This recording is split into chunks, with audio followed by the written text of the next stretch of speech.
She had $12 in her pocket, a brother who needed medication by morning, and a man twice her size pressing her against the service counter like she was something he owned. She didn't scream. She didn't beg. She looked straight into the eyes of the most feared man in the city and said, "Do that again and I will end you." The room stopped breathing. So did he. Nobody had ever spoken to Dante Moretti like that. Nobody had ever lived to say they wished they hadn't. And nobody, not even her, was ready for what came next. If this story already has you hooked, please subscribe to our channel and follow along all the way to the end and drop a comment telling me what city you're watching from. I want to see just how far this story has traveled. The Ashford Grill had a way of swallowing people whole. It was the kind of restaurant where the tablecloths cost more than a week of Claire Navarro's rent, where the wine list ran 40 pages, and where the men who sat in the corner booth by the window never had to ask for anything twice. The staff moved around them like water around stone. Quiet, careful, invisible. Claire had been working the floor for 6 years. She knew every type of man who walked through that door. The kind who smiled too wide and tipped too little. The kind who called her sweetheart while looking directly at her chest. The kind who thought a generous tab bought them something extra. She had learned to absorb it the way you absorb weather, unpleasant, inevitable, temporary. Tonight was supposed to be simple. A private dinner. Table 7 reserved under a corporate name she didn't recognize. 4 men, pre-ordered courses, no substitutions. She found out who was sitting in at table 7 the same way she found out most things at the Ashford from Marco, the head bartender who leaned across the service counter and said it quiet and fast the way people say things they hope won't come back to them. Dante Moretti. Claire looked up from her order pad. The Dante Moretti. Marco didn't answer. He just went back to polishing his glasses with the focused expression of a man who had decided he hadn't said anything at all. She knew the name. Everyone in the city knew the name. Dante Moretti didn't appear in newspapers. Newspapers that mentioned him tended to retract things. He didn't attend charity galas or give interviews. He existed in the city the way gravity exists, unseen, undeniable, and capable of pulling everything down if you got too close to the edge. She had 3 tables besides his. She told herself she would treat him like anyone else. That lasted exactly 11 minutes. The man to Dante's left, thick neck rings on 4 fingers, the particular smell of someone who wore too much cologne over something he was trying to hide, called her over by snapping his fingers. Not once. 3 times. The 3rd snap came with a whistle, the kind you use for dogs. Claire stopped walking. She turned slowly. "Yeah," the man said, grinning at the others. "Bring us another bottle. And make it faster this time. We're not used to waiting." "I'll get that right out," she said. She brought the bottle. She poured. She was setting the last glass down when she felt his hand close around her wrist. Not a brush, not an accident, a grip. "You're prettier up close," he said. "What time do you get off?" The table laughed. The man didn't let go. And something in Claire's chest, something she'd been pressing down for 6 years, maybe longer, cracked straight through. She looked at his hand on her wrist. She looked at the 3 men watching with the comfortable amusement of people who have never once been told no. She looked at Dante Moretti, who was watching the scene from the head of the table with an expression she couldn't read at all. Not angry, not entertained, just absolutely still. The way a person goes still when they are paying very close attention. And she said calmly and clearly, loud enough to carry, "Let go of me right now." The man blinked. "Excuse me?" "I'm not going to say it twice." "Sweetheart." "My name," she said, "is not sweetheart. Let go of my arm." The room around them had been doing its careful dance of pretending not to notice, but now the pretending stopped. 2 tables over a couple paused mid-conversation. The sommelier near the wine station went very still. Somewhere behind her, she heard Marco set down a glass. The man with 4 rings looked at his employer, then back at her, and his grin returned wider, harder. "You got a lot of nerve for someone who makes 12 an hour." "Closer to 9, she said. "Let go." He didn't, so she set the bottle of wine down carefully on the table, looked at his hand one more time, and said quiet enough that only the 4 of them heard it clearly. "Pull that stunt again, and I will end you. I don't care who you came here with." The silence that followed was a different kind of silence than the one before. The first silence had been shock. This one was something harder to name. It pressed against the walls of the room like barometric pressure before a storm. The man released her wrist, not because he wanted to, because Dante Moretti had spoken one word: enough. That was all. One word, no raised voice, no explanation, just a quiet command that landed in the room like a stone dropped from a great height. The man leaned back. His grin disappeared. Claire picked up her order pad. Her hands were not shaking. She was furious that she noticed that furious and also fiercely proud of it. She looked at no one. She walked back to the service station and she breathed slowly through her nose because if she stopped doing that, she was going to start doing something else. Marco appeared beside her. Claire, he said quietly, I'm fine. That was Moretti's head of security. I know. Claire, I said I'm fine, Marco. She was not fine. Her brother Danny had an inhaler that had been running low for 3 days, and she hadn't been able to get to the pharmacy because her shifts were running back to back and the copay had gone up again, and she was already 2 weeks behind on the electric bill, and she absolutely could not afford to lose this job tonight. But she was not going to stand in the middle of this dining room and let a man put his hands on her like she was furniture. She had made that decision once a long time ago, and she was not making it again. She finished her shift, or she tried to. 20 minutes later, the restaurant manager, a small, sweating man named Philip, who wore his stress like a visible infection, found her in the back and told her in the strained voice of someone delivering very bad news, as gently as possible, that Mr. Moretti had requested she be removed from his section. Removed, Claire repeated, reassigned. Philip, that man grabbed my wrist. I know, I understand, and I'm sorry, but the Moretti account is something we can't. He stopped, started again. You can finish your other tables, but I need you off his section for the rest of the night. She wanted to say something sharp. She had a dozen things ready. But she looked at Philip's face, the genuine misery in it, the resignation, and she understood that he was not the enemy. He was just another person in the building who had learned to swallow things. Fine, she said. Whatever. She picked up a tray and walked back out. She made it to the hallway outside the private dining area before the door opened behind her and someone said, Ms. Navarro. She stopped. The voice was low, careful with consonants, accented just slightly in a way she couldn't immediately place. European maybe, or something older than geography. She turned. Dante Moretti was standing in the hallway alone. No security, no entourage. Just a man in a dark suit that was not flashy and not cheap, with dark eyes and the particular quality of stillness she'd noticed at the table, like someone who had learned very early that stillness was its own form of power. He was taller than she'd expected, and younger, somewhere in his late 30s maybe, though something about him made the question feel irrelevant. He looked like someone who had experienced enough that age had stopped being the most interesting thing about him.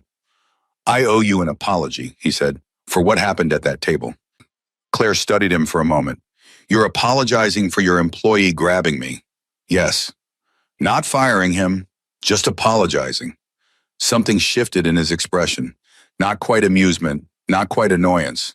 Something caught between them like a word you almost recognize in a language you don't speak. That's a conversation for a different setting, he said. Then save the apology, she said, and have that conversation somewhere it matters. She turned to go. You're not afraid of me? It wasn't a question. She stopped anyway. Should I be? She asked. He didn't answer immediately. And in the pause, she turned back around and looked at him directly, really looked the way she rarely allowed herself to look at the people on the other side of her order pad, and she saw something she didn't expect. Not malice, not entitlement. Something older and less comfortable than either of those things. Something that looked in the low light of that hallway uncomfortably close to recognition. Like he was looking at her and seeing someone he used to know. Get home safely, he said finally. She walked away without answering. She told herself the conversation was nothing. She was very good at telling herself things. She was less good at believing them. The next morning, she got a call from Philip at 7:15. She was awake. She'd been awake since 5, sitting at the kitchen table with Danny's empty inhaler and an overdue bill and a calculator that kept arriving at the same unpleasant number, no matter how she rearranged the inputs. She answered before the second ring. Claire, Philip said, and his voice had a different quality than the night before. Less miserable, more confused. I need you to come in this morning. I work the lunch shift. I'll be there at earlier, 8 o'clock. There's been a change. She arrived at 8 to find a woman she had never seen before sitting in the manager's office. Not Philip. This woman wore a gray suit and had the practiced professional composure of someone who delivered good news and bad news with exactly the same expression. Ms. Navarro, the woman said. I'm Helena Marsh. I work directly for Dante Moretti's private office. Please sit down. Claire sat down.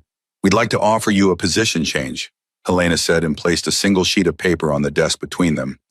Private floor service, direct reporting to Mr. Moretti's executive dining operations. The hourly rate is, she gestured to the paper, triple your current figure with a monthly health benefit supplement. Claire looked at the paper. She looked at the number. She looked at Helena Marsh's even professional expression. Why, Brian? Claire said. Mr. Moretti was impressed with your conduct last night. He was impressed that I told his security guard to let go of me. He was impressed, Helena said carefully, by your composure under pressure. Claire was quiet for a long moment. Outside the office window, she could hear the kitchen beginning to come alive, Pan's voices, the industrial percussion of a restaurant opening its doors to the day. She thought about the inhaler on the kitchen table, the bill, the calculator. She thought about what it meant that a man like Dante Moretti had noticed her at all.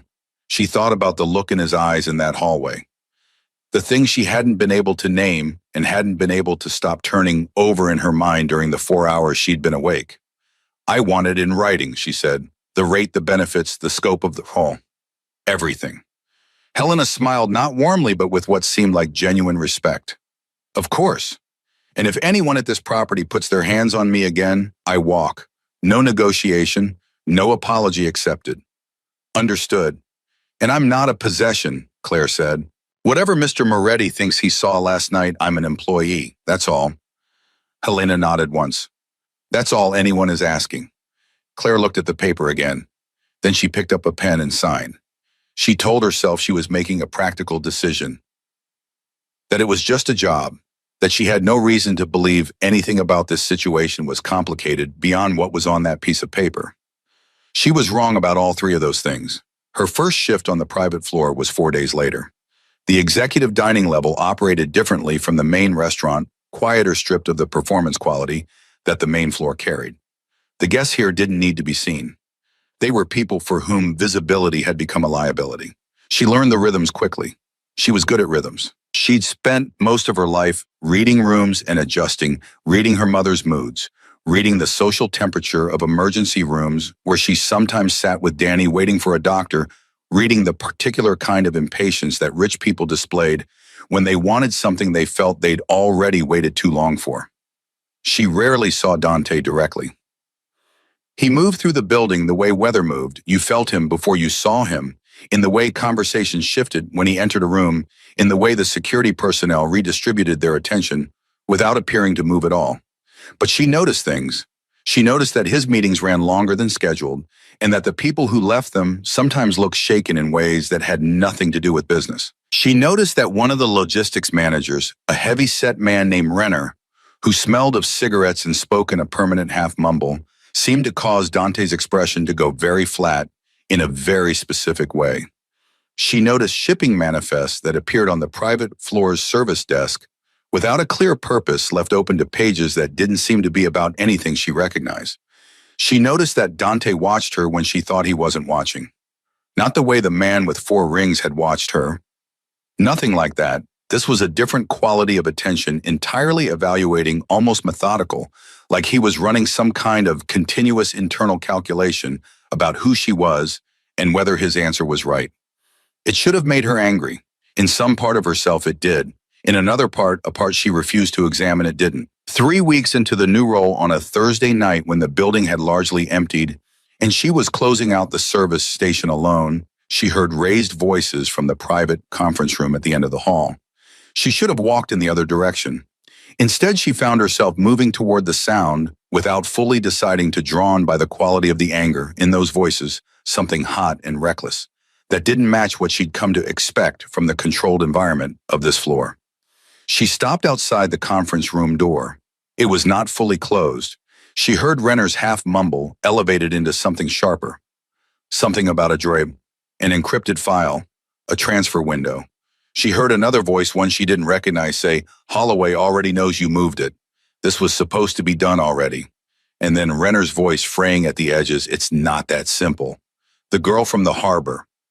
Then a sound, a sharp, flat sound like a book dropped from a height. Only it wasn't a book.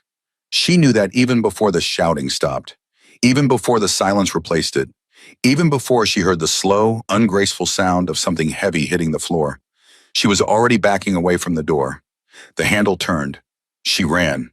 She made it to the service exit through the stairwell and into the narrow alley that ran behind the building's loading bay before her legs decided they were done cooperating. She hit the wall with her back and slid down it and sat on the wet concrete with her knees pulled to her chest and blood on the sleeve of her uniform that was not hers and the word Holloway hammering inside her skull like something trying to get out. She didn't hear him approach. She just looked up and he was there. Dante Moretti, standing in the alley without a jacket, which struck her as absurd because it was 40 degrees and raining slightly, and she was having the specific dissociative experience of noticing small, irrelevant things because her brain had reached the outer limit of what it could process in one evening. He crouched down to her eye level. He looked at her face, then at her sleeve. "Tell me exactly what you heard," he said. His voice was quiet and very controlled, and she understood instinctively that the control was not for her benefit. It was the only thing currently keeping him functional. "There was a man," she said, "Lieutenant Renner and someone else. They were arguing about a file, an encrypted drive, and they said—" She stopped. Her voice had a tremor in it that she detested. "They said a name, Holloway." She watched something happen to his face. It was not rage. It was something beneath rage, older and heavier, and far more dangerous, the way bedrock is more dangerous than the surface of anything, because it is what everything else rests on, and if it moves, the whole structure shifts. "Claire," he said, and it was the first time he had used her first name. "I need you to listen to me very carefully." "I need to go home," she said. "My brother." "Your brother is going to be taken care of tonight. I'll make sure of it. But I need you to listen to me right now because what you just walked into is something I have been working toward for 3 years, and if you go home alone tonight, you will not be safe." She stared at him. "That man who was arguing with Renner," Dante said quietly, "he works for someone who has been operating in the city for a very long time. Someone with political connections and a very strong incentive to make sure certain things are never spoken aloud in a courtroom." "Who is Holloway?" she asked. He looked at her for a long moment. The rain had picked up slightly. Neither of them moved. "The name on the file they were arguing about," he said carefully, "is connected to a trafficking network that has been running through this region for years, hidden inside legitimate shipping operations, protected by money and by silence." He paused. 3 years ago, my sister went missing. She was 22. She had been working with a youth outreach program connected to one of Holloway's foundations. Claire was very still. "The police closed the case in 6 weeks," he said. "Ruled it voluntary disappearance. I have spent every day since then trying to prove otherwise." "The shipments," she said slowly. "The manifests I kept seeing upstairs." He nodded. "You've been investigating from the inside." "I've been building a case," he said, carefully, "for a very long time. And tonight someone just destroyed 3 weeks of positioning in that conference room because they panicked." His jaw tightened. "And you were there." She looked at her sleeve. She looked at his face. "What happens now?" she asked. "Now," and he said, "you come with me, because the man who just made that call is going to realize there was a witness. And when he does this, alley is the first place someone is going to look." Claire sat in the wet alley with the rain getting heavier and a dead man's blood on her sleeve and the name Holloway echoing in the space behind her sternum, and she thought about her brother and the inhaler and the bill and the calculator, and she thought about the look in Dante Moretti's eyes, not the look from the hallway 3 weeks ago, but this one, this present one, stripped of composure and careful distance, raw with something that had nothing to do with power and everything to do with loss. She stood up. "If you're lying to me," she said, "about any of it, I will find a way to make you regret it." He looked at her for one long beat.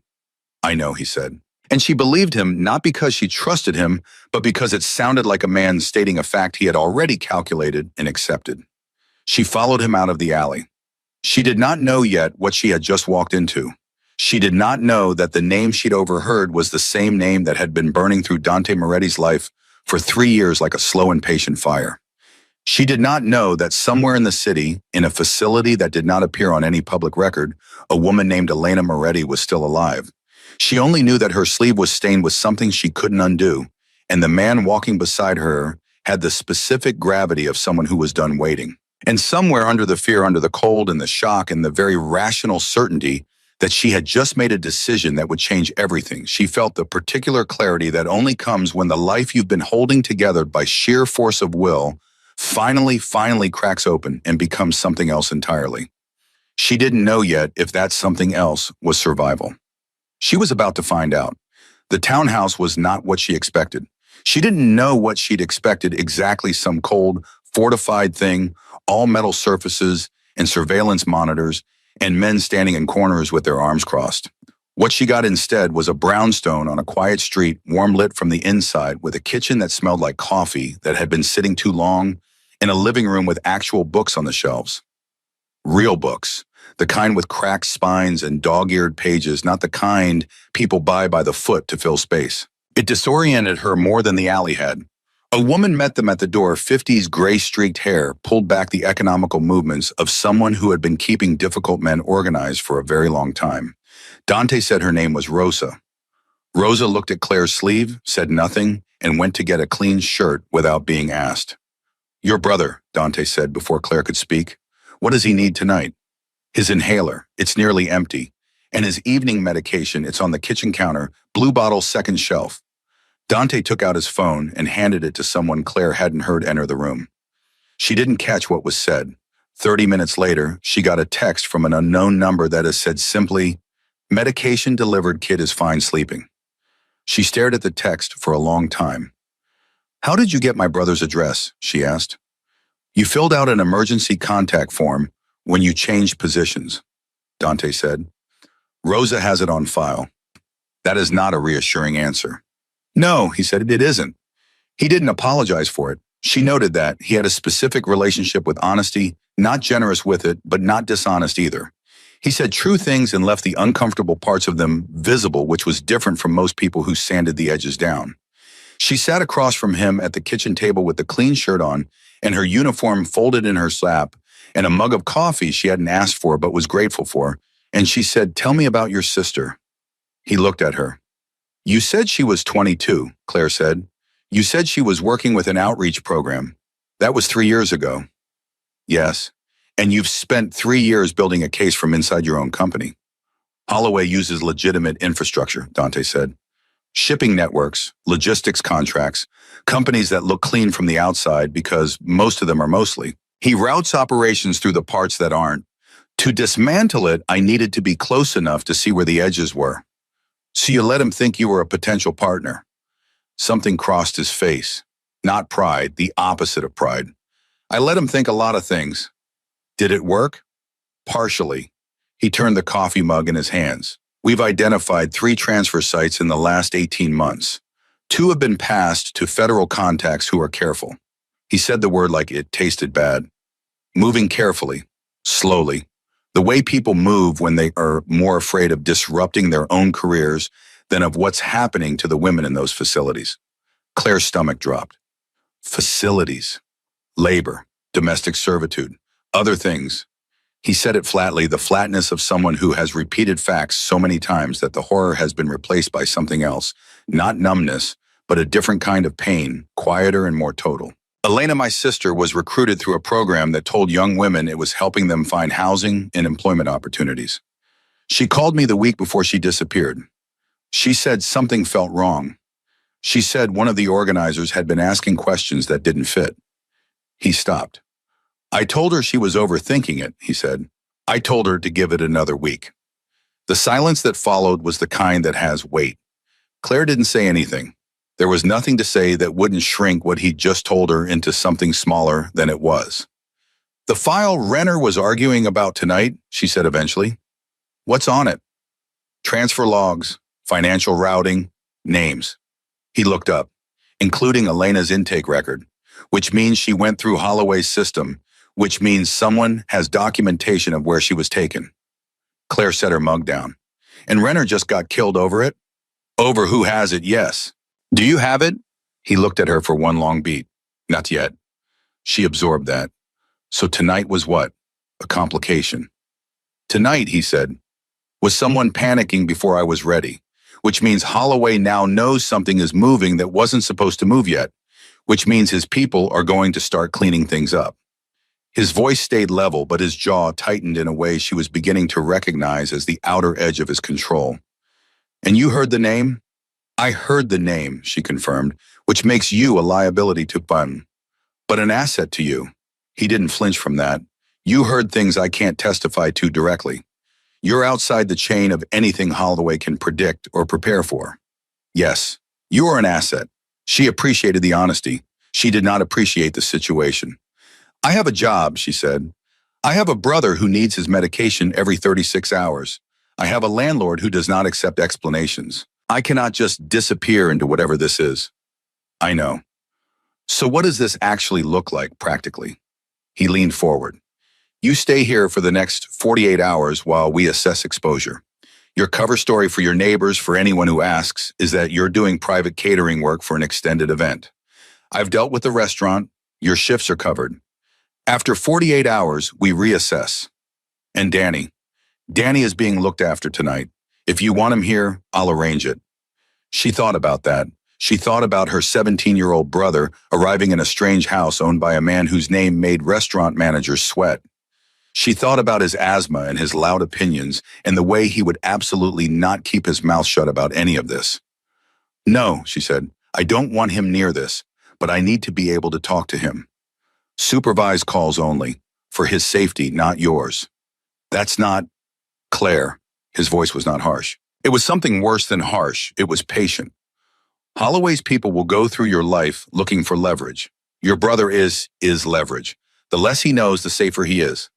She hated that he was right. She hated that she already knew he was right before he finished the sentence. Fine, she said. 48 hours. The first day was the hardest because it was the most boring. She had expected urgency, movement, decision, the electric pace of whatever this was supposed to be. Instead, she got a brownstone with 3 security personnel she was told not to speak to directly, and a man who spent 16 hours on the phone in a room with the door closed.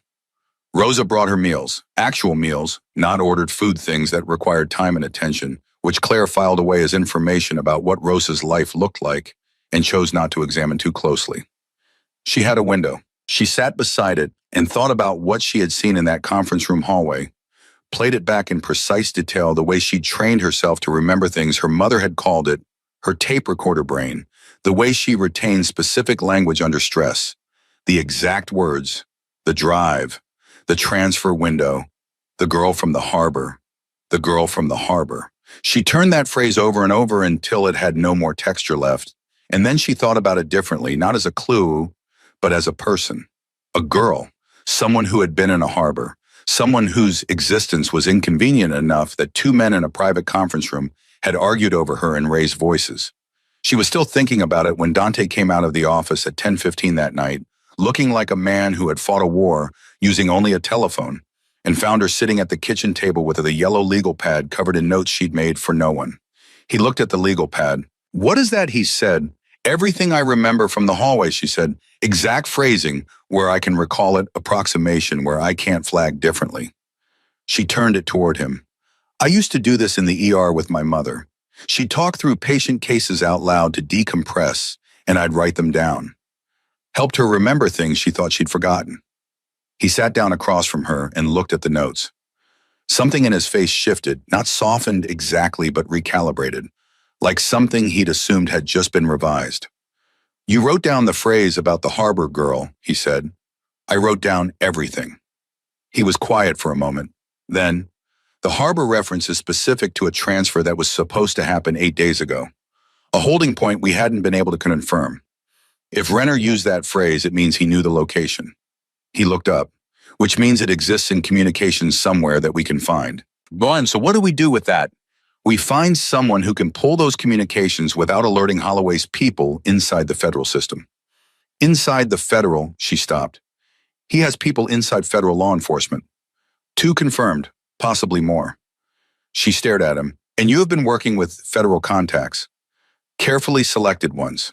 His mouth was a flat line. It is an exceptionally irritating situation. She almost laughed. It came out wrong, too sharp slightly, too close to something that wasn't amusement at all. She pressed it back down. There's a journalist, Dante said. Someone who's been tracking Holloway's charitable foundation for 2 years.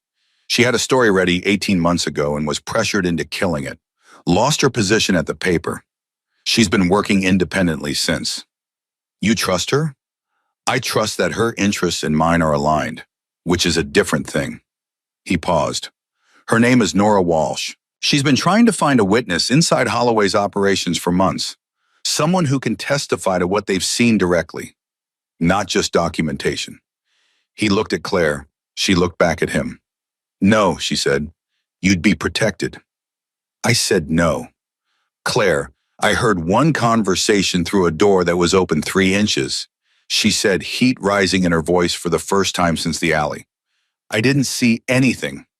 I don't know anything that holds up. I have a brother with chronic asthma and a rent check that's already late, and I am not walking into a courtroom or a press conference because you need a body to stand between you and whatever this is about to become.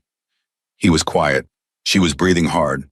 She hadn't meant to say all of that, or she had meant to say it, but she hadn't meant to say it like that without the careful management she'd been applying to herself for the last 20 hours. That's fair, he said. She blinked. That's fair, she repeated. Yes, he didn't look away.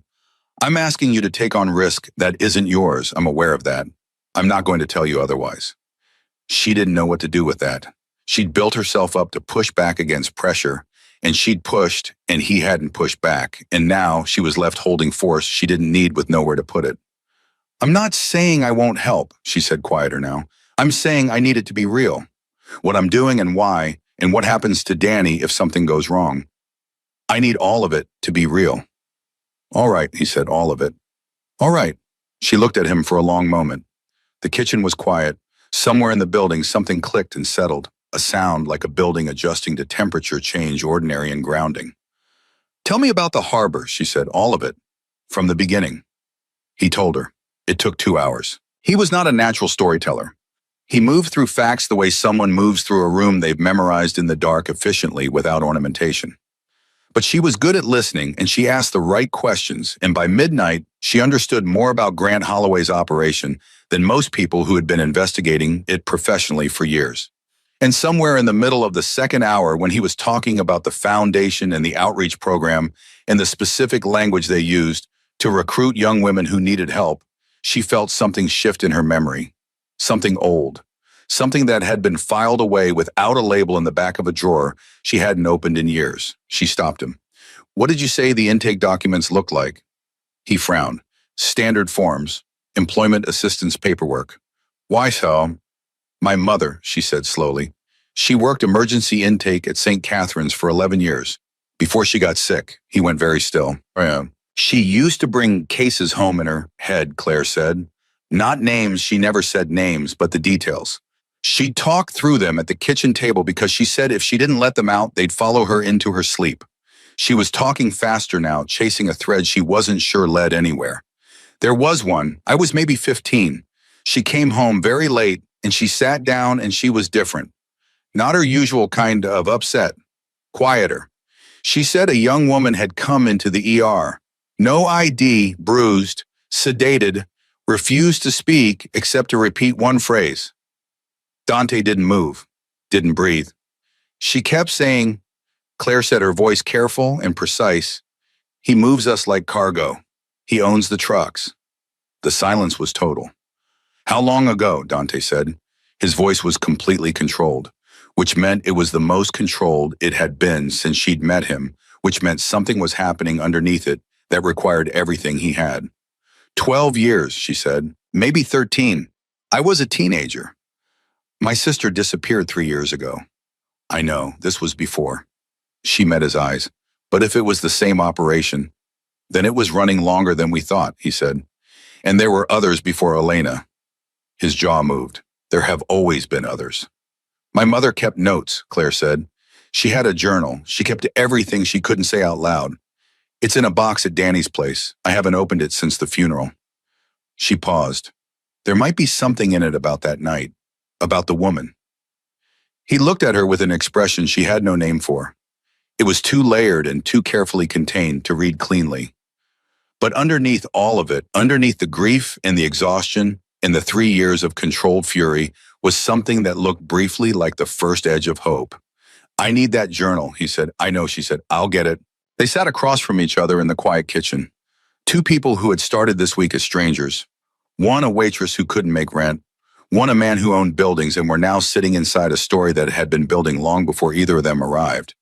Claire thought about her mother, about late nights at the kitchen table, and the particular way she looked that one night, not frightened but marked. Like she'd seen something that had permanently altered the geography of what she thought the world was.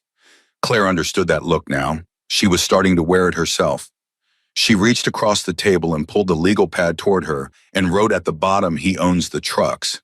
She underlined it once. Then she looked up at Dante Moretti, this closed, damaged, terrifyingly focused man who had spent 3 years trying to find his sister and had somehow ended up across a kitchen table from a woman whose dead mother might have heard Elena's voice, and she said, "We're going to need to be smarter than him." "Yes," Dante said, "not just stronger, smarter, documented, provable." "Yes, which means we need Nora Walsh." He didn't say, "I told you so." She would have respected him less if he had. "I'll set up a meeting," he said. "Somewhere I choose," she said. Not one of your places, somewhere he can't predict." He nodded once. She turned back to the legal pad and kept writing, and outside the rain had stopped at some point without either of them noticing, and the city was doing what cities do, humming along, indifferent, carrying its 10,000 secrets. Through the dark, and somewhere in that dark, a file with Elena Moretti's name on it was changing hands. And somewhere else, a man named Grant Holloway was being told that a witness existed, and that she was still alive. Nora Walsh was not what Claire had pictured. She'd built an image in her head during the drive over someone sharp-edged and aggressive, the kind of journalist who walked into rooms like she already owned the story inside them. What she got instead was a woman in her mid-40s sitting in the back corner of a diner Claire had chosen precisely because nobody who mattered would ever eat there, wearing a gray cardigan with a coffee stain on the cuff, and the particular exhaustion of someone who had been right about something important for a very long time and had the career damage to prove it. Nora looked at Claire first, then at Dante, then back at Claire. "You're the witness?" she said. "I'm a person who heard something," Claire said. "Whether that makes me a witness depends on what you're planning to do with it." Nora smiled. It was a real smile, tired and a little crooked, the kind that only comes from someone who has stopped performing. "I like her," she said to Dante. "She grows on you." Dante said flatly. Claire ignored him. "He told me you had a story ready 18 months ago, that you were pressured into killing it." "Pressured is polite." Nora wrapped both hands around her coffee mug. "My editor killed it. Then he fired me. Then 3 of my sources stopped returning calls, one of them relocated to a different state, and the paper ran a feature 2 months later on Holloway's foundation raising money for youth literacy programs." She paused. "They used a photograph of him with children. It won a local press award." The diner noise continued around them, plates, conversation, the ordinary percussion of people eating breakfast. Claire let it sit for a moment before she spoke. "My mother worked emergency intake at St. Catherine's for 11 years, she said. 13 years ago, she processed a young woman who came in with no ID, sedated, bruised. The woman refused to speak except to repeat one phrase." Nora had gone very still. "He moves us like cargo," Claire said. "He owns the trucks." Nora set her coffee mug down. "That's an exact phrase." "My mother was precise. She kept a journal." Claire reached into her bag and set a weathered composition notebook on the table. "I found the entry last night. Date, approximate description, the phrase verbatim.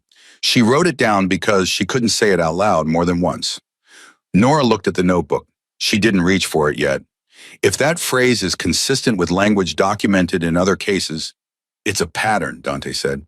"Same phrasing used in 2 separate documented incidents across a 13-year gap. That's operational language, something they trained into it." Nora finally touched the notebook, carefully the way you touch something that might be fragile. She opened to the page Claire had marked with a folded piece of paper and read in silence. Claire watched her face, watched the exact moment the journalist's composure did something complicated, not broke but shifted like a gear catching. "This woman your mother treated," Nora said quietly. "She ever come back?" "No." "Did your mother report it?" "She tried." Claire kept her voice level. "She filed an incident report with hospital administration. She was told the woman had left voluntarily and that without a name or consent, there was nothing to investigate. She paused. The incident report was removed from the file within a week. My mother noticed because she went back to check. Nora closed the journal. He had people inside St. Catherine's administration 13 years ago. Or someone who owed him a favor did, Claire said, which is the same thing. Nora looked at Dante. This is the connective tissue we've been missing. A documented pattern going back further than anyone's been willing to look. She was thinking fast now. Claire could see it in the way her eyes moved assembling and restructuring. If I can connect your mother's record to 2 other cases I have from that same period, how do we know publishing doesn't get Elena killed? Dante said. His voice was quiet, controlled. The question of a man who had thought about nothing else. Nora met his eyes. We don't publish until we have a location. That's the deal I'm proposing. I build a story in full documented source legally reviewed. It doesn't run until you have your sister out. She paused. But the moment she's safe, it runs. All of it. No delays, no negotiations, no courtesy calls to anyone's legal team. Dante was quiet for a long moment. Then, agreed. That was when Claire's phone buzzed. She looked at the screen. Unknown number. She would have ignored it except that the unknown number had texted her once before the night they'd confirmed Danny's medication was delivered, and that memory made her stomach drop before she'd even read the message. It said your brother left the apartment at 7 a.m. We don't have eyes on him. She was standing before she'd made the decision to stand. What? Dante said. She showed him the phone. He was already dialing before she'd processed what was happening. She heard him speak to someone in clipped, rapid sentences, location description, the street address of Danny's building, and then he was on his feet and Nora was looking between them with the sharp attention of someone who understands that the energy in a room just changed completely. Go, Nora said simply. I have what I need for now. Go. The 40-minute drive back toward Danny's neighborhood was the longest 40 minutes of Claire's life, which was a sentence she did not use loosely given the life she'd had. She sat in the passenger seat with her phone in both hands and called Danny's cell 5 times and got voicemail 5 times and worked very hard at not imagining all the reasons a 17-year-old with asthma would leave his apartment at 7 in the morning without telling anyone. On the 6th call, he picked up. Hey, where are you? She said. A pause. The specific pause of someone who knows they're in trouble and is calculating how much. I'm at Marcus's place. Why? Because I ran out of cereal and Marcus has Danny. Her voice came out sharper than she intended. She heard him go quiet at the other end. She breathed. I need you to stay exactly where you are. I'm going to come get you. Claire, what's going on? I'll explain when I see you. Don't go outside. Don't open the door for anyone. You're scaring me. Good, she said. Stay scared until I get there. And Danny, if anyone knocks on that door who you don't know personally, you call me immediately. You understand? A longer pause. Yeah, he said quietly. Yeah, okay. She lowered the phone. She felt Dante's eyes on her for a moment before he looked back at the road. He's okay, she said. Good. He went to a friend's place because he was out of cereal. Dante said nothing. He's 17, she said, and she heard the fracture in her own voice, and she hated it, and she couldn't fully stop it. He does things like that. He doesn't understand that. She stopped. He doesn't know why he needs to be careful. I can't explain it to him without explaining everything else. Then we bring him in, Dante said. I told you I didn't want him. That was before Holloway's people started looking for leverage. His voice was not unkind. It was simply the voice of someone who had already done the math. Claire, he's exposed out there. You know that. She did know that. She had known it since the diner, maybe before. She'd just been refusing to let the knowledge fully land, because once it landed, she would have to act on it, and acting on it meant that Danny, her careful, loud, brilliant, chronically ill little brother, was now inside whatever this was. He's going to ask questions, she said. Let him. He's going to be angry. That's fine. He has opinions about men with money and power. Extensive opinions. He's read things. I'm sure he has. Dante. She turned to look at him directly. He is the only person in my life I am not willing to lose. He held her gaze for 1 second, just one, then he had to look back at the road, and in that second, she saw something pass across his face that she recognized because she'd seen it the night he talked about Elena. the specific look of someone who understands that sentence completely and personally. I know, he said, which is why we're getting him right now. Well, Danny was 5'10", rail thin, and furious in the specific way that teenagers are furious when fear gets dressed up as attitude. He sat in the backseat of Dante's car with his inhaler in his jacket pocket and his jaw set and his eyes moving between his sister and the man driving with the analytical suspicion of someone who had grown up watching his sister navigate everything alone and had very strong feelings about anyone who seemed to be doing the navigating for her. You work for him, Danny said to Claire. Statement, not question. It's complicated. You're staying at his place. Yes. And now I'm staying at his place. Temporarily. Because someone might be watching our apartment. Claire turned in the seat to look at him. Yes. Danny looked at Dante's reflection in the rearview mirror. What did you do? Dante glanced back at him. I've been investigating a trafficking operation for 3 years. Your sister witnessed something she wasn't supposed to see. The people I'm investigating are now aware a witness exists. Danny stared at him. Dante stared at the road. Well, Danny said finally, at least you didn't lie to me. No point in it, Dante said. Danny looked at Claire. I still have approximately 40 questions. I know. Am I getting answers? Most of them, she said. Yes. He exhaled, leaned his head back, stared at the ceiling. This is why you always told me to stay out of drama, he said, because you were saving the drama. Despite everything, despite the fear and the exhaustion and the weight of the last 72 hours pressing down on her like something physical, Claire almost smiled. Almost. The brownstone absorbed Danny the way it had absorbed Claire, quietly, practically without ceremony. Rosa produced food. Danny ate it with the focused efficiency of a teenager who was still metabolically offended by the world, but not too offended to pass up a hot meal. Then he asked Dante 11 of his 40 questions in rapid succession, and Dante answered 9 of them directly, which visibly recalibrated Danny's hostility into something more complex and more honest. It was during the 9th answer about Elena, about the outreach program, about the 3 years that Danny went quiet in a way that was different from his earlier quiet. He looked at his hands, then he looked up. The journal thing, he said to Claire. Mom's journal. Yes. You think what Mom wrote about is connected. I think it might be. Danny was quiet again. She never told me about that case. She told me other things, but not that one. She told me once, Claire said, when I was 15. I think she needed to say it to someone, and she said it to me. She paused.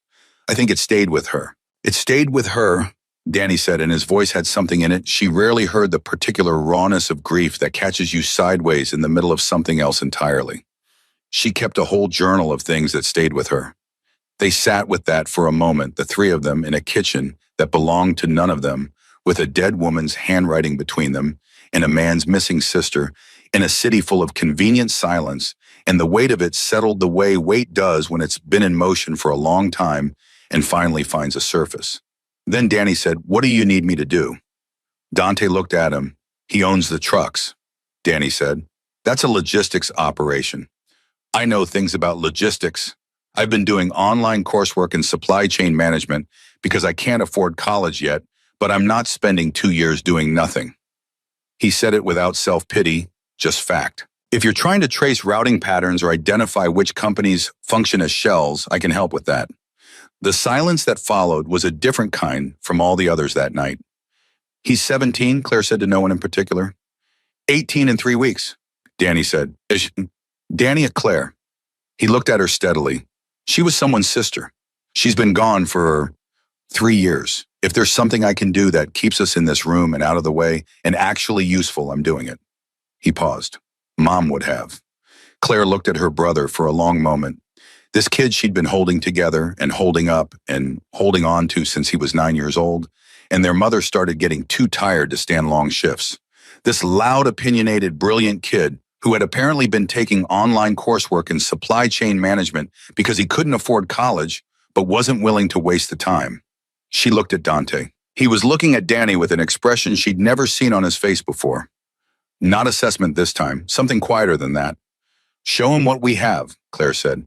And that was how a 17-year-old with an inhaler and a grudge against wasted time became the third person in the room when Nora Walsh called at 9:40 that night with information that changed everything. Nora's voice on the phone was stripped of its diner composure. Not panic. She didn't strike Claire as someone who panicked, but compressed the way a voice gets when the speaker is choosing words with surgical precision because the wrong ones could cost something important. I reached out to a source inside the Federal Logistics Audit Office, she said. Someone I've trusted for 6 years. I asked about active transport manifests connected to Holloway's shell companies. She stopped.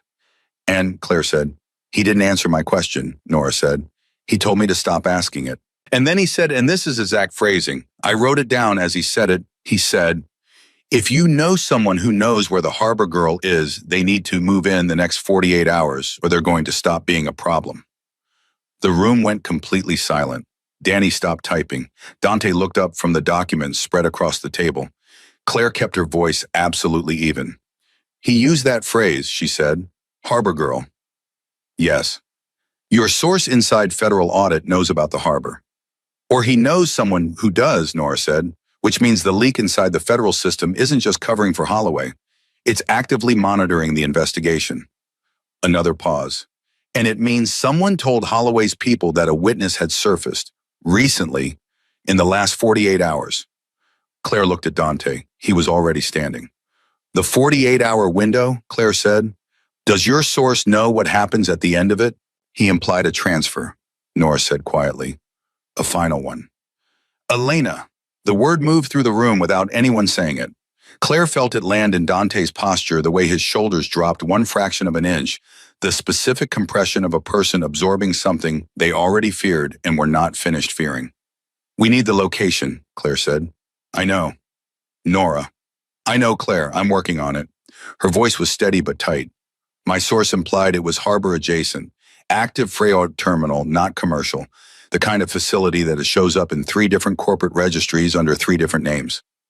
Danny was already typing. He'd been listening to every word, and his hands were moving across the laptop with a focus that made him look older than 17, or maybe just exactly 17 in the specific way that some 17-year-olds are the ones who've had to grow their competence fast because circumstances didn't leave them the option of growing it slowly. Harbor-adjacent freight terminals registered to shell corporations, he said half to himself, cross-referenced with Holloway's documented logistics partners. He kept typing. Give me 20 minutes. Dante looked at him. Really looked the way he'd looked at Claire in the hallway that first night, the evaluating quality, except this time it resolved faster. Like he'd already revised his answer. 15, Dante said. Danny glanced up. 20. The shell registry database is slow. Something happened at the corner of Dante's mouth. Not a smile exactly. An acknowledgement. 20, he said. Claire stood in the middle of the room and felt the specific vertigo of understanding that the situation had accelerated past the point where any of them were fully in control of it. 48 hours. A location they didn't have yet. A federal leak they couldn't identify. And a woman who had been missing for 3 years, who might still be on the other side of a clock they had only just started running. She walked to the kitchen and stood at the counter and breathed slowly and deliberately the way she'd learned to breathe in emergency rooms and late-night shifts and all the other places where panic was a luxury she couldn't afford. Then she thought about her mother sitting at a kitchen table 13 years ago with a phrase she could only say once. He moves us like cargo. He owns the trucks. A woman who had tried to file a report and watched it disappear and carried it in a journal instead, because that was the only place it was allowed to exist. Claire was done letting things exist only in journals. She walked back into the room. When Danny finds the location, she said to Dante, we call Nora, and we call your federal contact the one you actually trust, and we put a plan together tonight. She looked at him steadily. Not tomorrow, tonight. Holloway will have people at whatever facility this is, Dante said. I know. It won't be safe. I know that too. Claire. She's been there for 3 years, Claire said. Or somewhere like it, for 3 years. Her voice didn't waver. We have 48 hours and a 17-year-old who's faster at database searches than anyone in your security team. We are not wasting tonight talking about whether it's safe. Dante looked at her for a long moment. He opened his mouth. Then he closed it. Then he said very quietly, all right. From the table, Danny's voice, got it. Both of them turned. Danny was staring at his screen with the particular stillness of someone who has just found the thing they were looking for and is not sure they're ready for what comes next. 3 terminals, he said, all within 2 miles of the harbor, all registered to different entities that share one thing: a silent partner in a logistics holding company that traces back through 4 layers of incorporation to a real estate firm that Holloway co-founded in 2003. He looked up. His face was younger than it had been an hour ago and older at the same time. One of them has had refrigeration maintenance contracted in the last 72 hours. The kind you contract when you're preparing to move temperature-sensitive cargo. The room held its breath. People are not cargo, Danny said quietly, but his jaw was set in a way that made him look exactly like his sister. Dante was already on the phone, and Claire stood in the center of a brownstone that wasn't hers, with her brother's voice in her ears and her mother's handwriting in a journal on the table, and a man she hadn't trusted 3 weeks ago, now trusting her enough to make the call, and she understood with the particular clarity that only comes when something has been building for a very long time, and finally arrives that the thing she'd been waiting for her whole life was not rescue. It was this: standing in the room, being the one who stayed. The plan had 3 parts, which meant it had 3 ways to fall apart. Dante laid it out at the kitchen table at 11:15, with Danny's laptop open beside him, and Nora on speakerphone, and Claire sitting across from him with her arms folded and her eyes moving over every detail the way she moved over everything, looking for the places where the logic had gaps. The federal contact Dante trusted was a woman named Agent Carla Reyes, 12 years in organized crime, the only person in the investigation who had survived Holloway's internal reach because she operated on a need-to-know basis so narrow that even her direct supervisor didn't have full visibility into her case files. Reyes had been building toward a warrant for 8 months. She needed 48 more hours to get it signed by a judge she trusted. They had 31. She goes in with a team the moment the warrant clears, Dante said. Official, documented, airtight. No room for Holloway's lawyers to argue procedural error. And before the warrant, Claire asked, before the warrant we go in. The silence that followed was the kind that requires someone to break it carefully. Define we, Claire said. Myself, 2 of my security team, you. He held up one hand before she could speak. Not for confrontation, for confirmation. We get eyes on the facility. We confirm Elena is inside. We relay that confirmation to Reyes, so she has probable cause to accelerate the warrant timeline. He paused. That's all. That's not all, though, Claire said. Is it? He looked at her. If we get there and the transfer is already moving, she said, you're not going to stand outside and wait for paperwork. He didn't answer. Dante. If Elena is in immediate danger of being moved, he said quietly, then we do what we have to do. Which is what exactly, whatever it takes. Danny looked up from his laptop. That's not a plan. That's a feeling with transportation. Despite everything, Nora made a sound on the phone that was almost a laugh. The kid's right, she said. You need contingencies, real ones. What if she's not in the terminal you identified? What if Holloway's already there? What if your 2 security guys are not enough, and you end up in a situation that blows the entire case before Reyes can make it stick? Which is why, Dante said, I need the drive. Another silence. Different quality. What drive? Claire said, though she already felt she knew. The encrypted drive Renner was killed over, he said. It contains Holloway's transfer records, financial routing, names, documentation that predates anything we've built independently. He looked at her steadily. I know where it is. I've known since the night Renner died. I didn't retrieve it because retrieving it changes our positioning. It tells Holloway's people that we have it, which accelerates his timeline. But if we're already at 31 hours, Claire said slowly, then his timeline is already accelerated, Dante said, so the calculus changes. Where is it? She asked. With someone Holloway would never think to look, he said, because she's no one he's ever paid attention to. He looked at Claire. She stared at him. Rosa, she said. Rosa has been with me for 9 years, he said. She is also the only person in my organization whose name does not appear in any document Holloway has ever had access to. 3 nights ago, while you and I were at the diner with Nora, she retrieved it from a secondary location and brought it here. Claire sat with that for a moment. You already had it here, this whole time. Yes. And you didn't tell me. I needed to understand what we were doing with it before I told you it existed, he said, because once you know you're carrying it, and I needed to know you were ready to carry it. It should have made her angry. Part of her was angry she filed that away for later, for a conversation they would need to have when there was time for it. But another part of her, the part that had been reading this man across 3 weeks in a kitchen table and in a dead woman's journal, understood exactly what he meant. He had been protecting her from information until she was positioned to use it rather than just hold it. That was not trust, but it was something adjacent to trust, and in the current circumstances, it would have to be enough. Nora, Claire said. Still here, Nora said.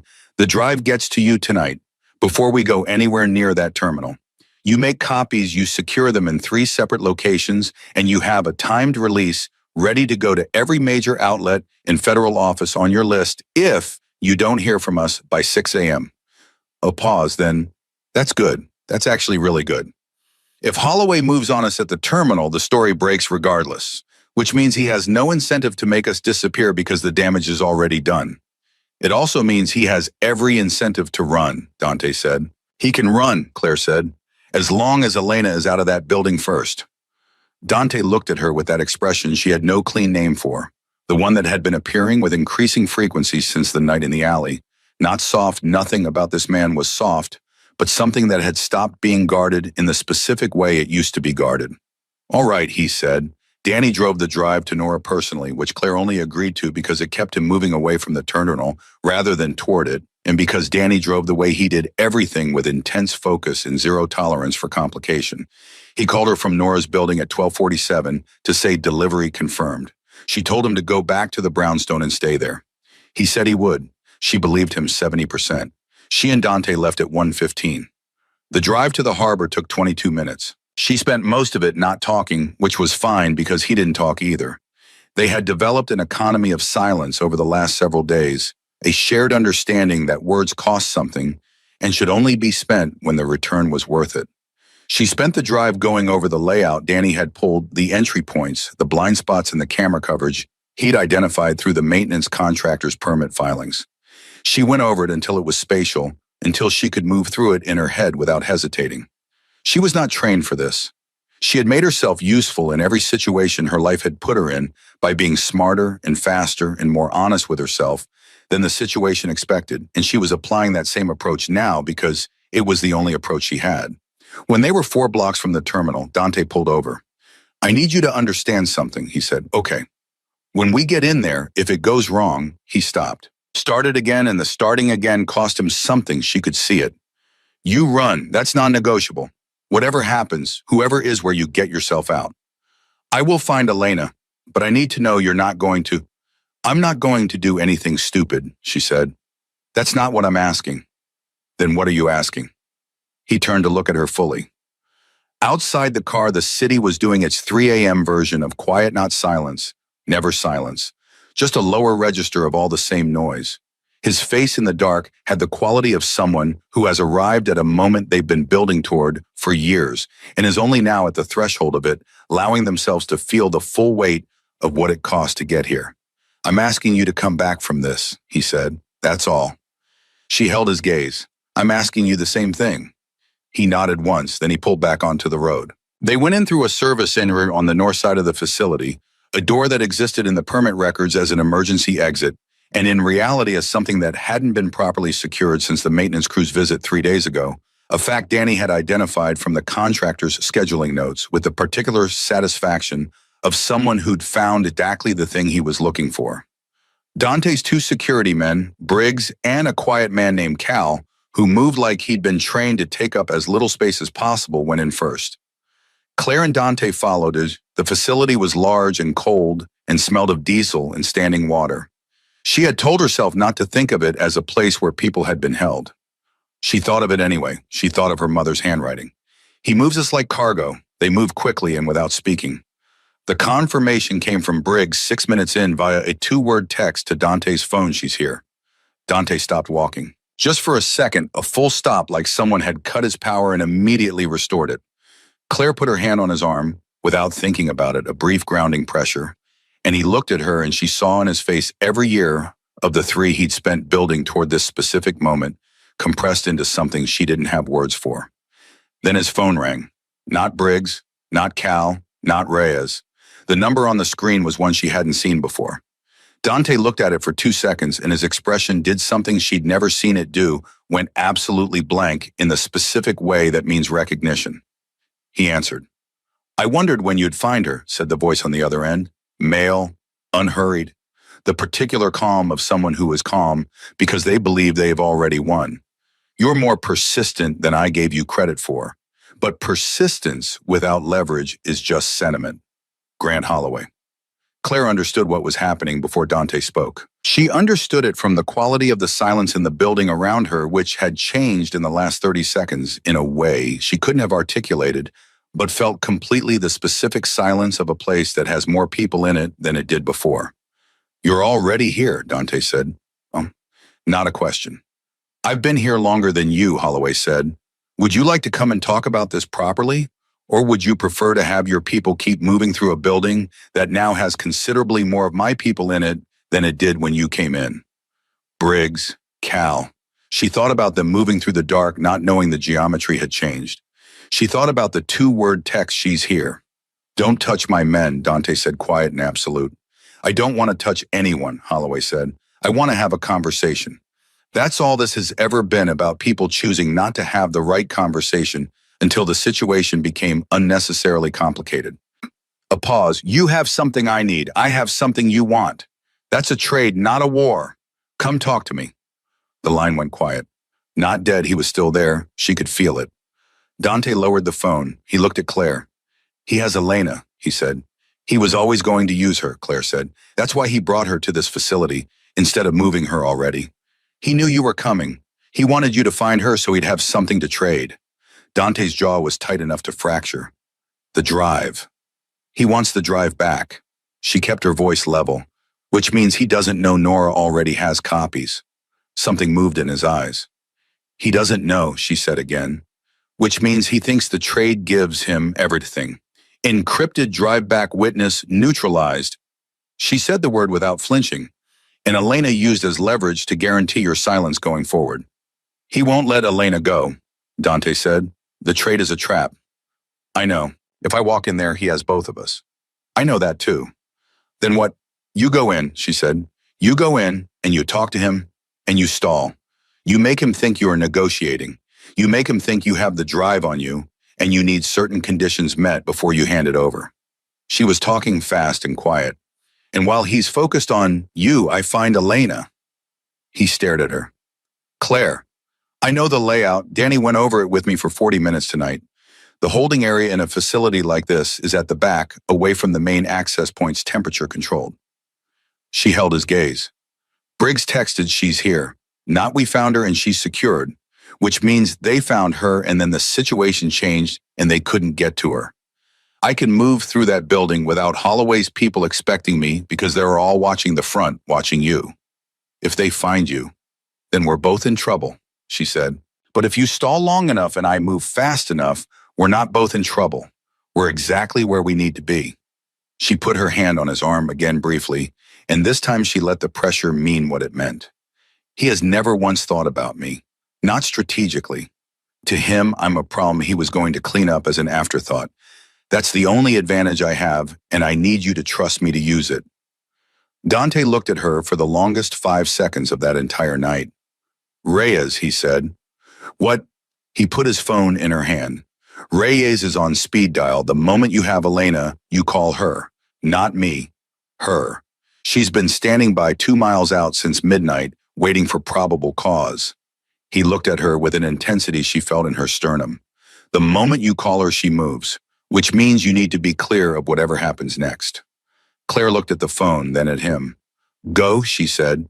He went. She moved. She went fast and low through the facility using the route she'd memorized from Danny's layout, and she counted her steps the way she used to count steps in the hospital when she was 15 and walking too fast to keep up with people who were walking fast for bad reasons. She didn't let herself think about Dante walking into a room with a man who had spent 12 years disappearing inconvenient people. She didn't let herself think about what happened if his stall didn't work, or if Holloway got tired of talking, or if Cal and Briggs were already compromised. She thought about a woman in an emergency room 13 years ago, repeating a phrase until someone heard it. She thought about her mother writing it down because it was the only place it was safe. She thought about 3 years of a brother losing his sister and never stopping looking. She found the door Danny had marked on the layout as most likely for secured containment. Steel industrial padlock from the outside. Padlock from the outside. She almost made a sound. She pressed it back down. She had a lock she couldn't open. A woman on the other side she couldn't confirm. And the muffled sound of raised voices coming from somewhere deeper in the facility that meant Dante's stall was either working or had just stopped working, and she had no way to know which. She knocked. 3 times, soft and deliberate, silent. Then from the other side a sound, not words, a sound. "Elena," she said low and close to the door. "My name is Claire. I'm here with your brother. I need to know if you can hear me." A pause that lasted the length of her entire heartbeat. Then a voice thin and rough and cautious in the way that voices get when they've learned that trust costs too much. But alive, present, unmistakably alive, said, "Is he okay?" Claire's eyes went hot. She didn't let them do anything about it. "He's okay," she said. "He's in this building right now, making sure you get out of here. I need you to step back from the door."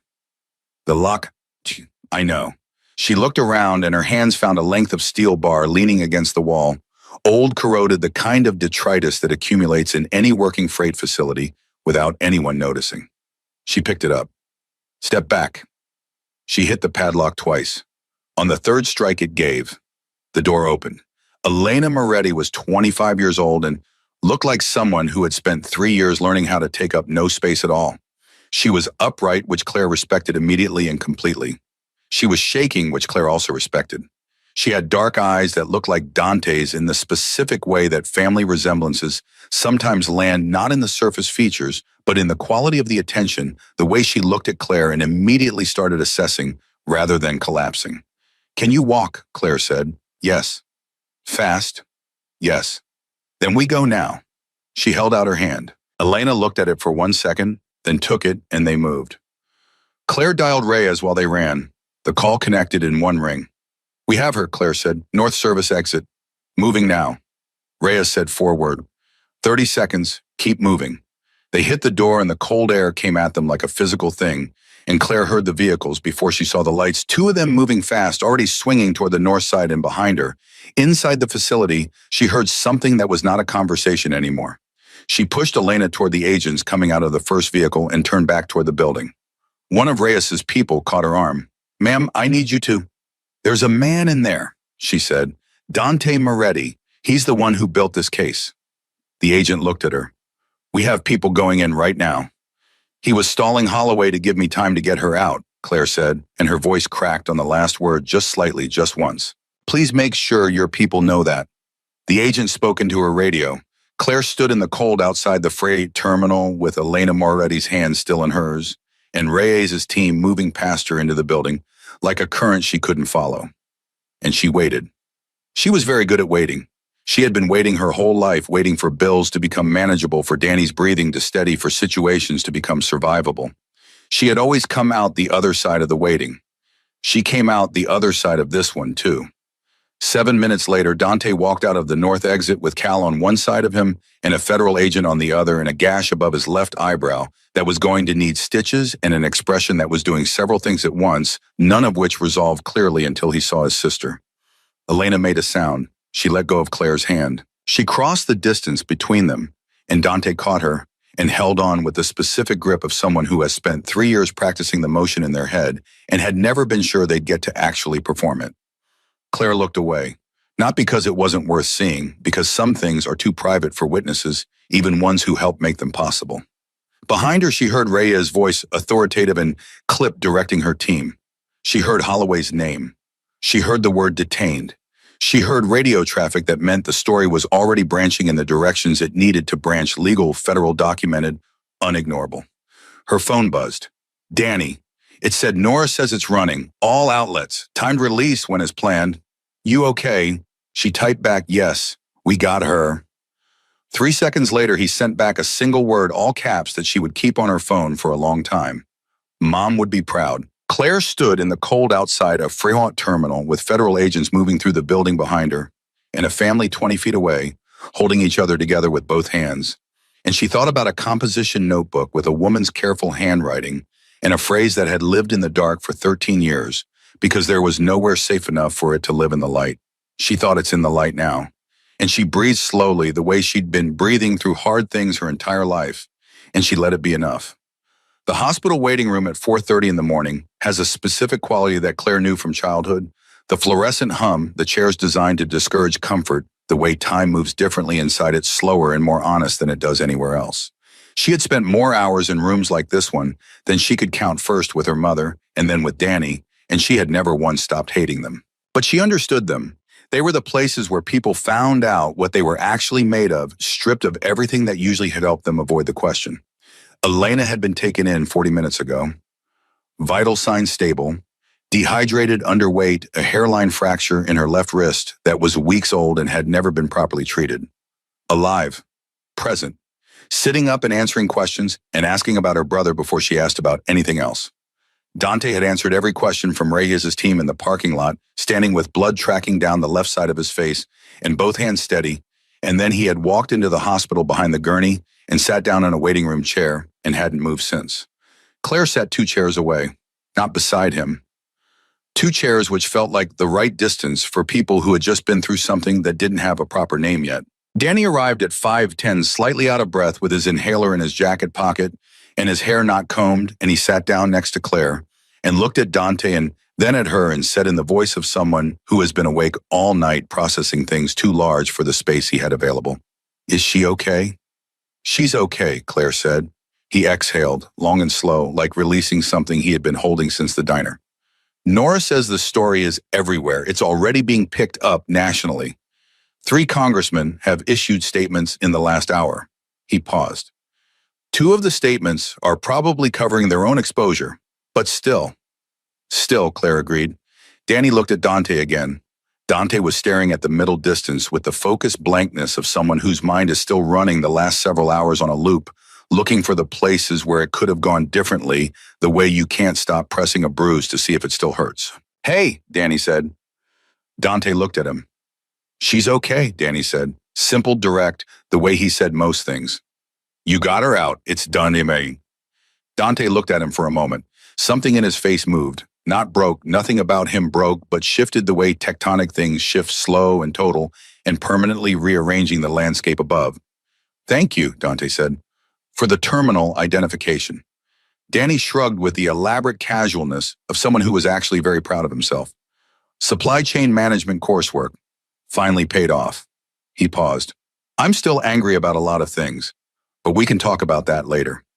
"We can talk about it now if you want," Dante said. "Nah." Danny leaned back in the chair. "I want food first. You can't have serious conversations on an empty stomach. It leads to bad decisions."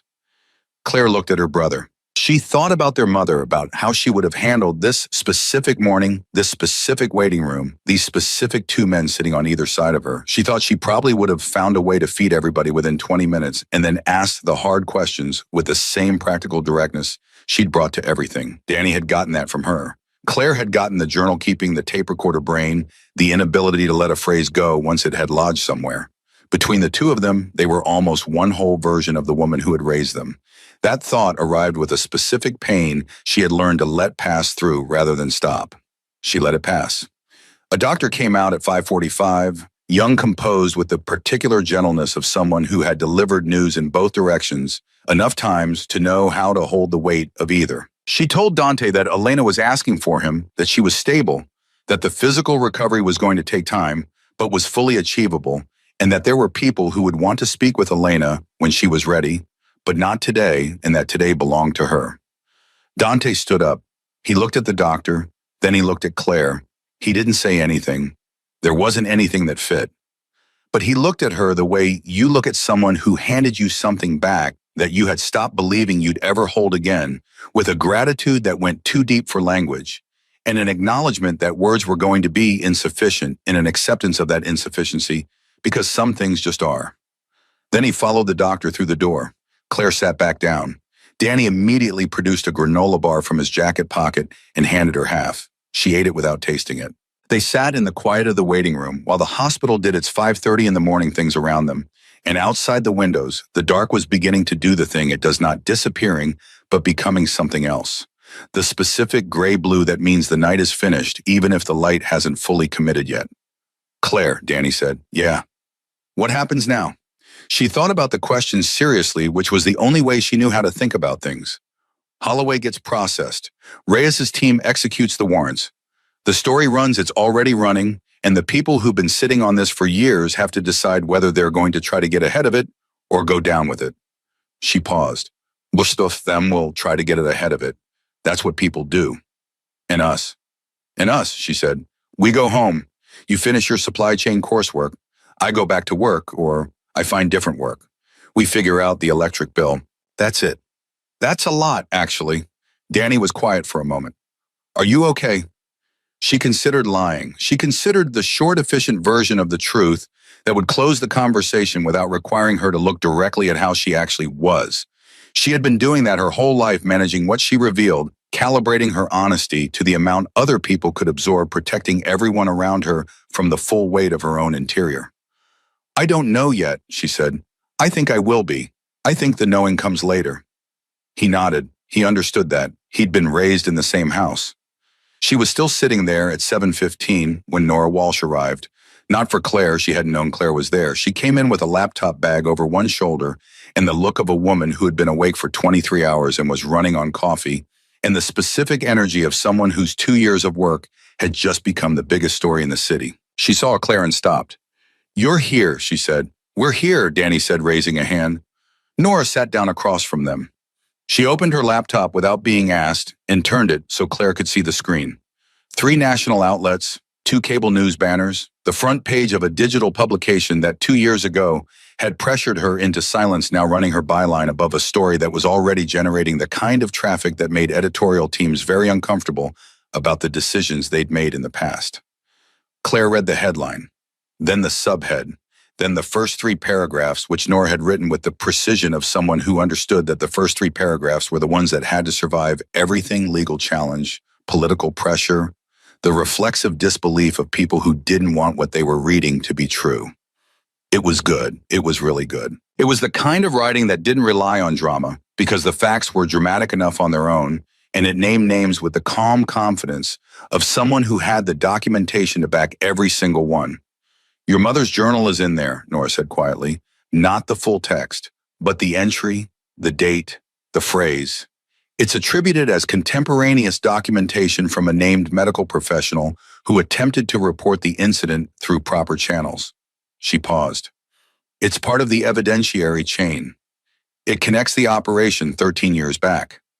Claire looked at the screen for a long moment. Her mother had written it down because it was the only place that was safe. Because the report disappeared and the woman disappeared, and the only thing that didn't disappear was the composition notebook in a kitchen drawer. 11 years of working in emergency intake, trying to do right by every broken person who came through the door, and this one case had gone into the journal, and then into a box, and then into Claire's memory, like something waiting for the moment it was finally allowed to matter. It mattered now. In 12-point font, in a national publication with Nora Walsh's byline, and a documentation trail that no one was going to be able to erase. Thank you, Claire said. Thank you, Nora said. I mean that completely and without any irony at all. Danny looked between them. This is a very emotional morning. Danny, Claire said, I'm just noting it. Emotionally, with support. Nora almost smiled. He's funny. He's exhausting, Claire said. But yes. The twist came at 9 o'clock and it came from Reyes. Claire's phone rang while she and Danny were in the hospital cafeteria attempting to eat something that approximated breakfast. She saw Reyes' name and answered before the first ring finished. We have a problem, Reyes said. Claire set down her fork. Holloway's attorney filed an emergency motion 40 minutes ago, Reyes said, arguing the drive was obtained outside the warrant and should be excluded as evidence. It wasn't obtained by law enforcement, Claire said immediately. It was obtained by a private individual and turned over to a journalist who turned over copies to your office voluntarily. I know that. So the motion fails. The motion probably fails, Reyes said. But probably and courtroom are 2 different zip codes. And there's something else. A pause that had weight in it. The judge assigned to the emergency motion is the Honorable William Crane. Claire didn't recognize the name. Then she did. Holloway's foundation donated $400,000 to Crane's re-election campaign. Donated through a shell entity that won't appear in a 30-second search, Reyes said. But it's there. We found it this morning, which means we have a compromised judge sitting on a motion that could gut our evidence chain in the next 6 hours. Can you get the motion transferred? I'm trying, but it requires demonstrating bias, and demonstrating bias requires time we don't have. Claire stood up. Danny looked at her and immediately put down his coffee. Nora, Claire said. What did Nora Walsh? She's upstairs. She's been tracking Holloway's donation structure for 2 years. If the Crane connection exists, she has it, or she can find it faster than anyone. Claire was already moving toward the elevator. Get me 20 minutes. Claire, 20 minutes, Reyes. I'll call you back.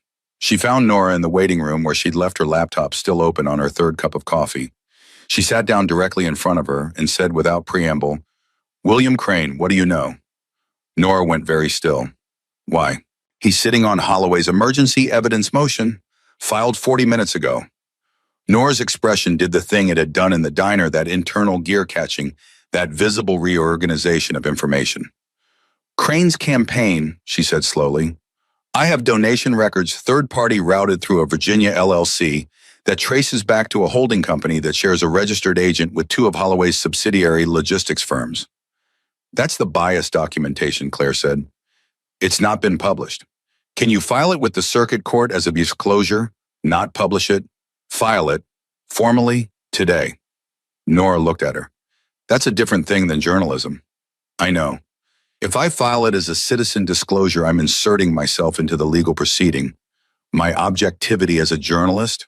Nora, Claire leaned forward. The story is already out. The journalism is done. Right now, what we need is for a compromised judge not to throw out the evidence that puts Holloway away. That's not a journalism question anymore. Nora was quiet for exactly 10 seconds. Claire counted. Then Nora picked up her phone and called her attorney. The motion was transferred to a different judge by 11:15. The new judge, the Honorable Patricia Ose, 20 years on the bench. A woman who had grown up in the kind of neighborhood that produced people with extremely limited patience for powerful men and their emergency legal maneuvers, denied the exclusion motion in its entirety at 1:45 in the afternoon in language that was measured and precise and devastating in the way that only judicial language can be, because it carries the full weight of the institution behind every word. Claire found out from Danny, who found out from Nora, who sent a text that said only denied. Full stop. Go home. She was standing in the hospital hallway when she read it. She leaned against the wall. She closed her eyes for approximately 4 seconds. Then she opened them and kept standing. Dante found her there 20 minutes later. He had stitches above his left eyebrow. 7 she counted, automatically the habit of someone who'd spent time in emergency rooms, and he'd gotten a change of clothes from somewhere, and he looked like a man who had been crying, which she noted without comment, because some things don't require comment, only witness. She's sleeping, he said.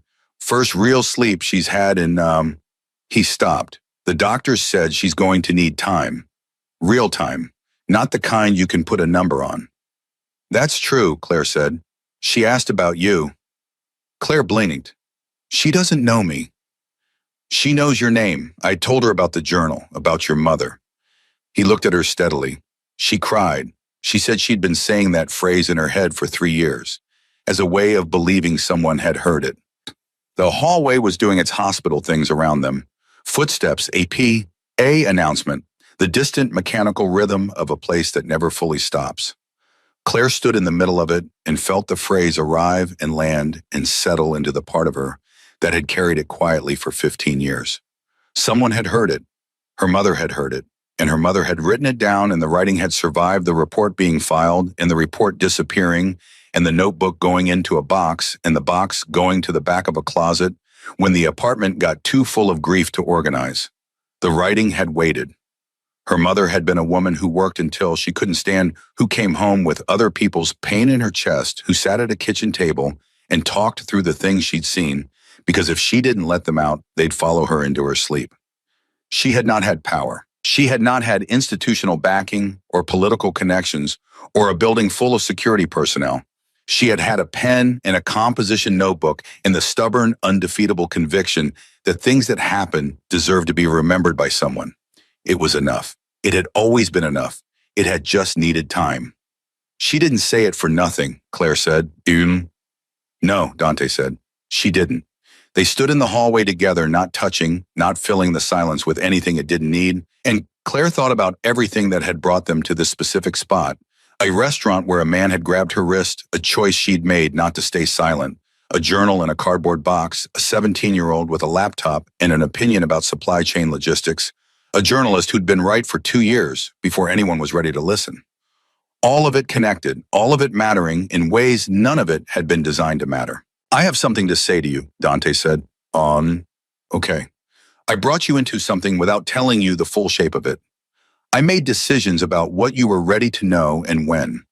I used your position and your access before I had any right to ask anything from you. He said it the way he said everything difficult without qualification, without the softening language that people use when they want to apologize for something without fully inhabiting the apology.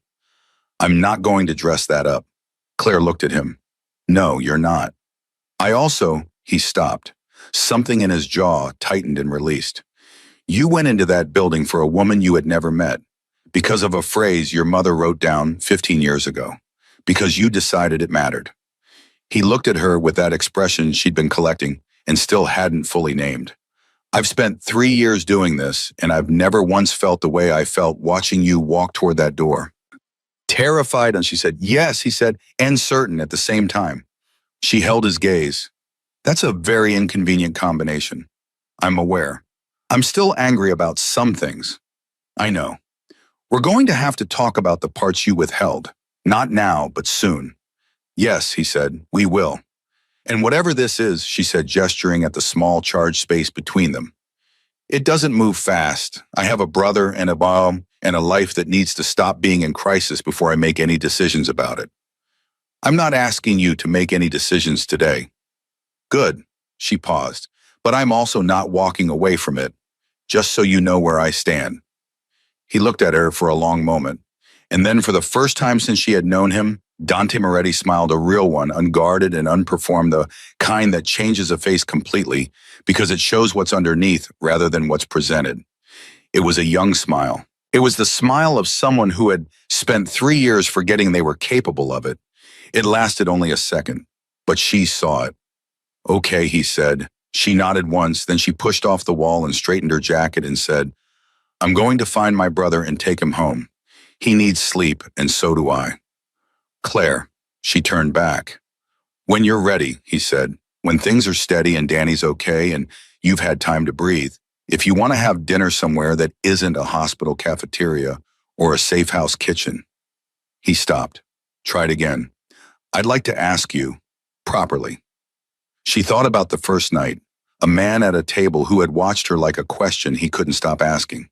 A woman who had said, pull that stunt again and meant in every word of it and would have walked away from the whole building without looking back if the morning had gone differently. She thought about every version of this that could have ended badly. There were many of them. She had spent the last several days walking through all of them. She thought about her mother's handwriting and Nora Walsh's byline and Danny's all-caps text and Elena Moretti sleeping in a hospital bed for the first real time in 3 years. She thought about what it costs to stay and what it costs not to. Ask me, she said, when you're ready. She walked down the hallway and found Danny at the elevator, finishing the last of a granola bar with the focused efficiency of someone running on empty, and he looked at her face and said without being asked, You okay getting there, she said. Good enough, he said. The elevator doors opened. They got in. And as the doors closed behind them, Claire Navarro stood in a hospital elevator with her brother's shoulder against hers in the city waiting outside in a story that had taken 15 years to reach its ending. And she felt underneath the exhaustion and the residue of fear and everything that still needed to be sorted and spoken and slowly healed. The particular quiet of a woman who had looked at something that needed doing and had done it. Not because anyone asked her to, not because she was brave in the way movies make bravery look clean and certain and without cost, but because her mother had heard a phrase and written it down, and because that phrase had lived in a composition notebook in a cardboard box waiting for the day someone was ready to carry It's somewhere it could matter. And because Claire had decided in an alley behind a restaurant with blood on her sleeve that wasn't hers, that she was going to be the person who carried it. She had carried it all the way to the light, and the light, it turned out, was enough.